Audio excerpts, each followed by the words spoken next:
Bismillahirrahmanirrahim. Assalamualaikum warahmatullahi wabarakatuh.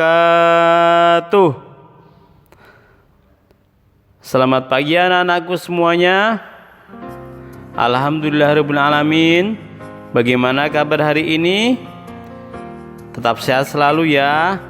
Jangan lupa dijaga selalu ibadahnya, sholatnya, ngajinya, dan ibadah sunnah lainnya. Alhamdulillahirabbil alamin.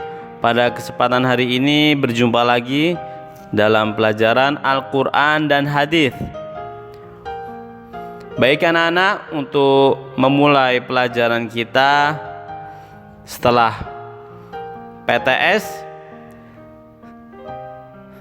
terlebih dahulu kita akan membahas tentang soal yang kemarin kalian kerjakan ya, agar kalian mengetahui kira-kira jawaban yang kemarin itu kalian jawab benar atau salah, seperti itu. Oke, kali ini di sini Pak Guru sudah membuka soal PTS 2 pelajaran Al-Quran Hadis kelas 3. Pertama kita akan menjawab mengisi biodata dulu ya. Nama,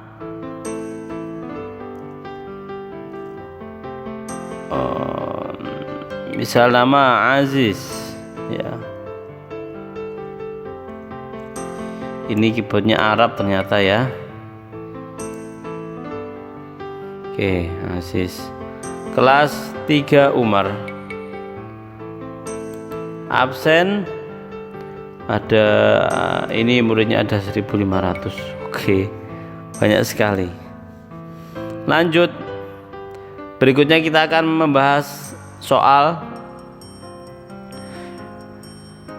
yang pertama dari Romawi 1. Perintahnya, berilah tanda silang huruf A, B, atau C atau D di depan jawaban yang paling benar.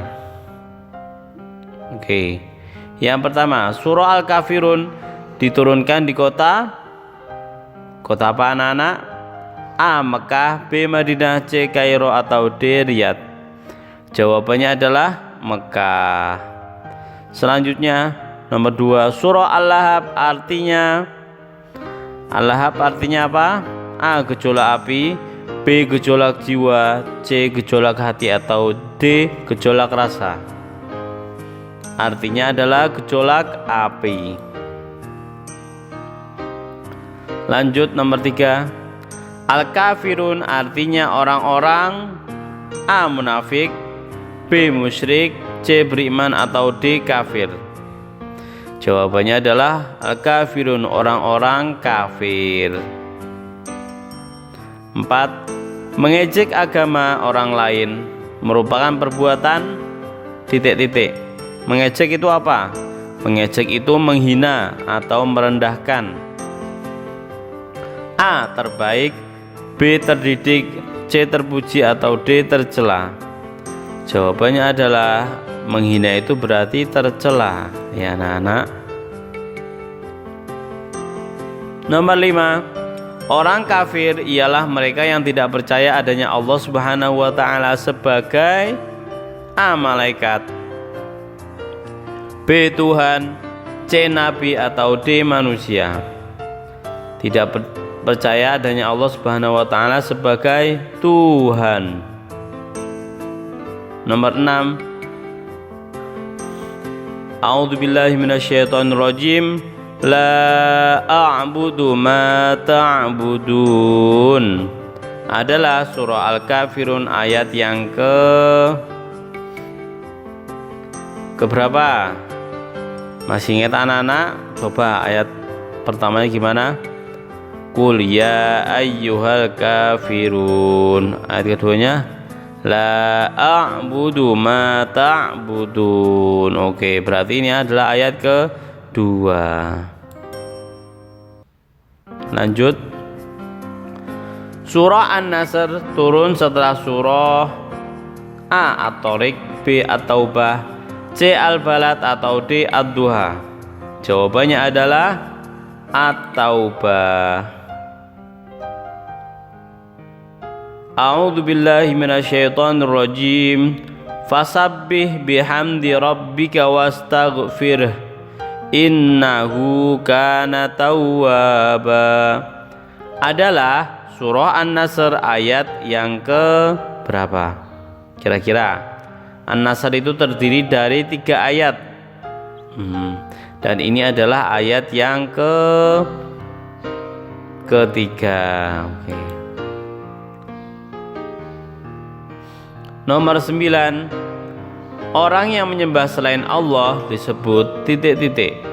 A. Mufsid, B. Muslim, C. Mukmin, D. Musyrik. Apa anak-anak menyembah selain Allah? Mufsid. Mufsid apa artinya mufsid? Mufsid adalah orang dia itu rusak. Orang yang rusak, mufsid. Muslim, orang Islam. Mukmin, orang yang beriman. Nah, musyrik inilah, ini namanya musyrik. Orang yang menyekutukan Allah, menyembah selain Allah, maka disebut musyrik. Nomor 10. Siapakah yang mengakui kerasulan Nabi Muhammad SAW setelah terjadinya Fathu Makkah? Siapa? A. Orang Islam, B. Orang Nasrani, C. Orang kafir, dan D. Orang Yahudi. Siapa anak-anak?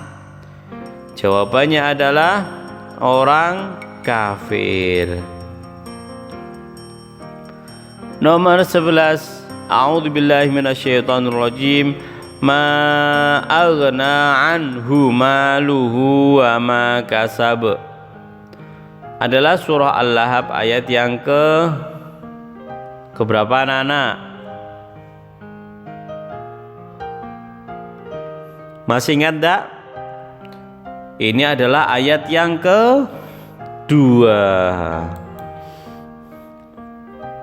Selanjutnya, setelah Nabi SAW dan kaum muslimin berhasil merebut Makkah, Allah Subhanahu wa taala memerintahkan kepada kaum muslimin untuk titik-titik. Untuk apa anak-anak? A. Bertahmid, B. Bertasbih, C. Bertakbir, atau D. Bertahlil? Jawabannya adalah bertasbih. Menyebut bertasbih, subhanallah, subhanallah, walhamdulillah, wa la ilaha illallah, Allahu akbar. Seperti itu. 13. Sebelum Rasulullah SAW berdakwah ke kota Mekah, banyak orang-orang kafir yang menyembah titik-titik. Nah, menyembah apa ini kira-kira? A. Pohon, B. Matahari, C. Berhala, atau D. Bulan? Orang-orang kafir banyak yang menyembah berhala. Oke. Selanjutnya, sebagai seorang muslim, kita harus titik-titik. Orang berbeda agama dengan kita. Kira-kira apa ini anak-anak? Kata yang tepat untuk mengisi di tengah kalimat ini. A. Menghina, B. Menjauhi, C. Menghormati, atau D. Memerangi? Nah, coba dilihat kalimatnya. Kita harus titik-titik orang berbeda agama dengan kita. Nah, ketika di situ sudah ketemu, maka dikira-kira, oh ini perbuatan baik atau buruk ya. Oh ini baik, berarti cari yang baik mana. Oh menghormati, berarti menghormati baik. Selanjutnya surah Al-Lahab tergolong surah titik-titik. Nah, surah Al-Lahab turun di mana ini? A. Makkiyah, B. Madaniyah, C. Skandaria, atau D. Riyadhiyah? Nah, kota apa ini? Berada di kota Makkah ya, jadi tergolong surah Makkiyah. Berikutnya kita akan menuju nomor selanjutnya. Oke, sekarang jawablah atau isilah titik-titik di bawah ini dengan jawaban yang tepat.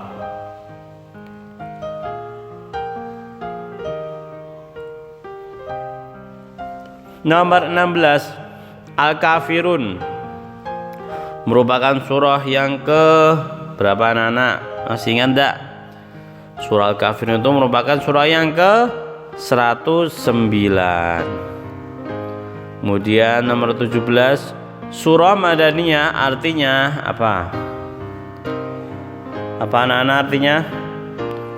Artinya adalah surah yang turun di kota Mekah, turun setelah Rasulullah SAW hijrah ke kota Madinah. Nih, oh ya, maaf, surah Madaniyah itu apa? Turun di kota Madinah, ya. Turunnya setelah Rasulullah SAW hijrah ke kota Madinah. Seperti itu. Lanjut, sekarang nomor 18. Ayat ke-6 dari surah Al-Kafirun berbunyi titik-titik. Apa anak-anak? Jawabannya adalah A'udzu billahi minasyaitonir rajim.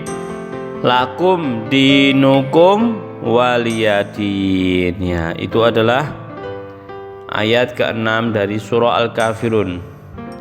Selanjutnya nomor 19, surah An-Nasr diturunkan pada saat peristiwa titik-titik. Nah, coba diingat-ingat, di dalam surah An-Nasr itu ada peristiwa apa?